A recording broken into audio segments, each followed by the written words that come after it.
Hello everyone to Senpai MTG. This is a video about, well, basically first of all, to congratulate Javier Dominguez on his win on the World Championship and the deck that he played, the Dimir Demons, which it was an amazing run. He was in semifinals like down and then he came back that game and also proved to be the best player in the world right now. And I started playing Standard in that moment, so it was like last week. And I want to share with you a deck that didn't have much representation on the final bracket of World Championship. But basically, it helped me to go almost winless, so it was only one defeat. So basically, I only got one defeat to hit Diamond Tire in Magic Arena. Today it's the 31st of October, so it's the last day of the season. And basically, I'm going to show you the deck that did help me to achieve this like big upset from going to bronze up to diamond. And for all the people that love the packs openings, we will have one pack opening first. That nothing from the other wall, but okay. So basically, we are going to go to the deck first of all, and we're going to do a game to try it.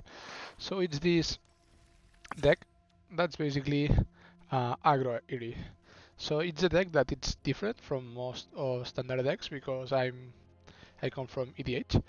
So basically there are cards which I have two copies, which means that are cards that are useful but are not the main part of the deck. And there are cards that I have four copies that are the ones that you want to constantly be hitting. So first of all we have Ethereal Armor. That basically I think it's fantastic. For 1 mana you get a big boost in this deck and first strike. Of the Mystic Scavenger, one of the main pieces of the deck. It's the reason mainly that this deck works, because you can make any token or anything into a big threat. Then we have Fear of Surveillance. This one here, it's a card that I usually sideboard in game 2. Basically, I like it because it's a 2-2 with Vigilance that surveils, so it's really good. And when it comes to put all the auras and enchantments in one creature, it's a good one, but apart from that, I'd rather sometimes swap it for utility if I see that the game needs it. Sheltered by Ghost, an amazing card. I think it might be the most expensive uncommon from the set. Fey Flight, basically to give protection. Negate, 2 instances of Negate. You never know if you will need it or not, so I have two. In the sideboard I have other counter spells that can be better, so it's good to change it then. Silent Hole Creeper, I think it's a card that most people sleep on it, but basically in this deck, when it attacks on turn 3, it can be already quite big and it's unblockable. So it's a card that can be so annoying to deal for the opponents if they don't have removal. Inquisitive Glimmer, it's like the maybe one of the most important parts. You can play without it, but if you have it, you should play it because mainly it's reduction of the cost of almost all the deck. Fear of the Impostors, I think it's a nice one. You are making them manifest dread, but it's a counter spell with flash on a body, and also it's an enchantment, so it will trigger Optimistic Scavenger and Ethereal Armor. Then we have Grand Entryway. I think this card it's really good in this deck because mainly if you play it on turn 2, so you do turn 1 Optimistic Scavenger and turn 2 Grand Entryway. The first attack you will have is a 3/3 because it will come with another enchantment, so this will get 2 triggers, so it will be a 3/3. Or you can have a 2/2 and then the other creature 2/2. Then I play 2 instances of Overlord of the Flood Pits, basically because it's one of the best ways I can draw. The impending it's really good. If you have Inquisitive Glimmer, you can impending it for 2, or maybe wait one more turn and just playing it by its cost because you can reduce it and it's really good. It's the best way that this deck has to draw. Now we have Overlord of the Mistborns, which also is the same. Basically, you want to impending it, get the 2 flying blockers just in case, and if the enemy doesn't have removal or blockings creatures in the air, you go in with them, and also same as the other Overlord with Inquisitive Glimmer, you can easily put it into play way cheaper, like in turn 5 you can already have it in play. And then Dollmaker Shop. It's a card I love. Basically, I'm loving it a lot. I don't run more of them because I think that it's really good the first room, but not so good if you have multiple instances of the second because it doesn't stack. So basically, I just run two to have like a small way to create tokens, and then when I have like a lot of 1/1s, just open the second room and go all in. And for the mana base, it's basically 8 and 7 of each one. These are the card wastes is because I run out of tokens, but it should be a Flood, Fire and Birch. You want it. It's I mean, you don't necessarily need it because this one does give you both colors without any other need, but I think this one is way better. One Cavern of Souls. This was like a paranoia of mine. Basically, there's no one type to use the Cavern of Souls. Basically, you choose the creature that you want to protect. So, for example, Horror is a good type because you have Silent Hall Creeper and the Overlords, or if you want to protect the Scavenger, you can say Human, or if you want to protect the Inquisitive Glimmer, so you can choose Foxhole Glimmer. So basically, it's a way to protect your deck from counterspell decks. And then 3 Fable Passage. I think that it's a really good card, and if you can have it from turn 4 onwards, it's amazing because you are getting untap lands. And then 1 Fountain Port, because in the actual meta you never know when you will need to be using Fountain Port as your way to progress the game. So what we're gonna do now is we're gonna play one non-ranked game of standard best of 1. So this deck is way better in best of 3s. Okay, basically because the sideboard you have, it's full of removal and ways to progress your game better. I didn't show you the sideboard, but it's mainly into the flood mouse and stuff like that, so it's a really good one. This hand is nice because you have to shelter and 1 ethereal armor, but I think it needs to be mulligan because it's a slow one. So if they are playing mono red, I have a problem.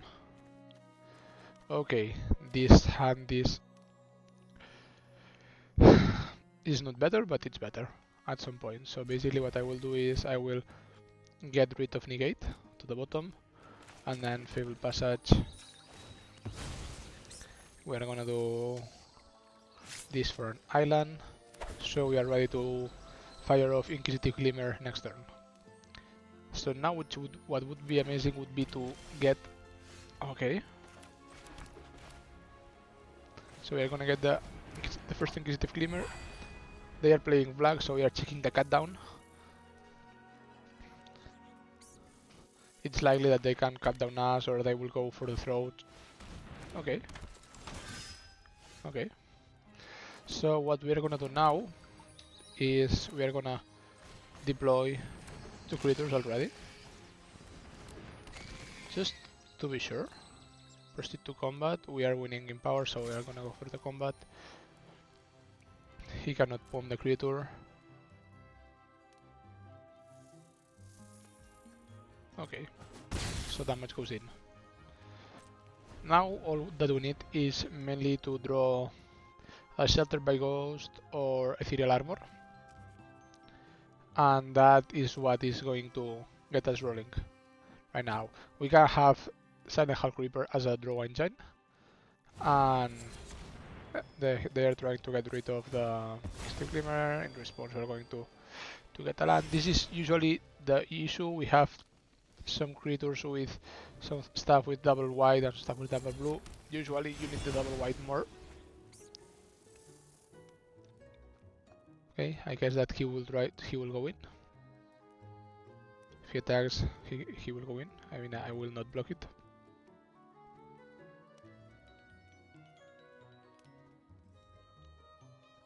Don't know what he's doing, checking. I mean, he's tapped out.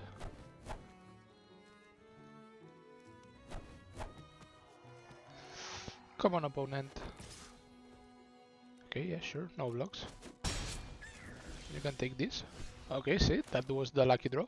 So basically now what we can do is we attack with both of these because we know that he cannot do anything. First we surveil, that's what we need. And since this can be relevant to have in the future turns, where we can draw it or we can put the counters, I think that right now, knowing that we can draw it next turn, we're just gonna get the counters, put another fear of surveillance, just to put like pressure and have a clock, because the next turn we can survey twice, which is mainly the plan. So now, if we get an ethereal armor or something like that, it's to go Voltron with one of the fear of surveillance, because if we draw it now with Shelter by Ghost, you have a lifelink first strike creature that's quite big, and to be honest, that it's the best Voltron that you can have because it naturally has Vigilance, which is one of the best keywords that they can put on a creature. Okay, so what we're gonna do, we need to get rid. Okay, so now here comes a moment, because this is unblockable and this can be killed. So I said something, but I'm going to do myself the opposite. We're gonna get this. So now we are so this way they cannot kill one of the fear of surveillance. We don't want the negate. We don't need the basic land now. Let's see if he trades the... No, he doesn't want to trade the knight. So we are going to draw a card. It's another land. That sucks a bit. But now we are in a good spot because we are one decent top deck away from being able to finish this. And they're playing like a weird deck. I don't know exactly what it is, but he's like a mono black something strange. I haven't seen it before. Another land, that's amazing. We are gonna hold the land. Seeing that basically they have these two blockers, what we're gonna, I think we're going to trade anyway. I mean, come on. I don't have, okay, ethereal armor, that's good. I wanna see if they trade both creatures.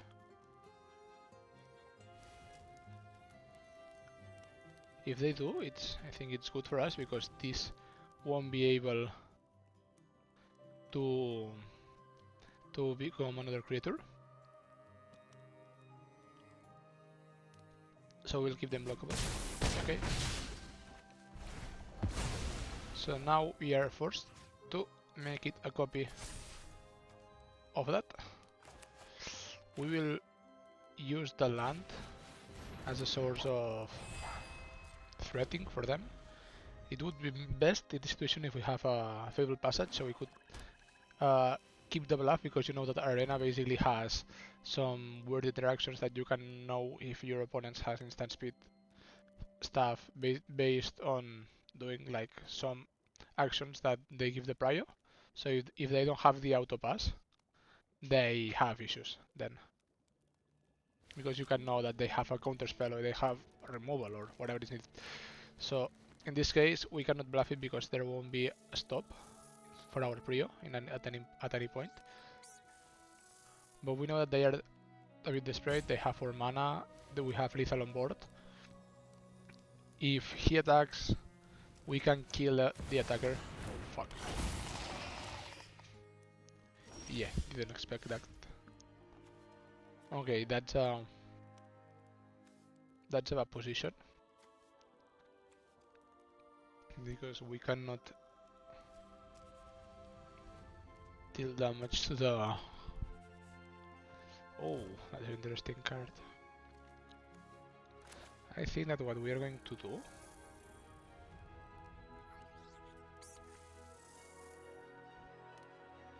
Okay, so we need... Oh, that's tough.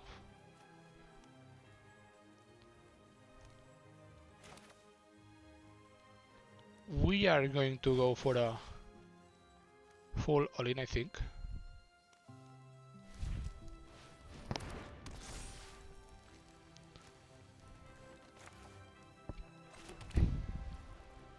I'm gonna play one land.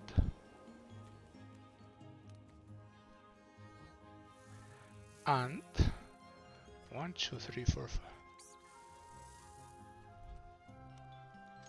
I think what we'll do is we will attack onto this. It's not really a good idea because we are going to sack all our lands. So what we need is lands here. He will block Fear Surveillance with Selection Obliterator. If he had had one more damage, only one.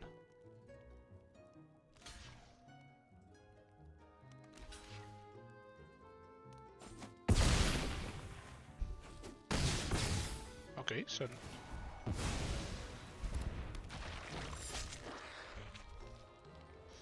we are gonna sack 5 lands and we are gonna pray because this is a really bad spot. It was not the best gameplay of the deck, to be honest. Usually it's quite faster. I think we will go for a game 2 just because this was weird. Okay. Yeah. And this is definitely not winnable right now.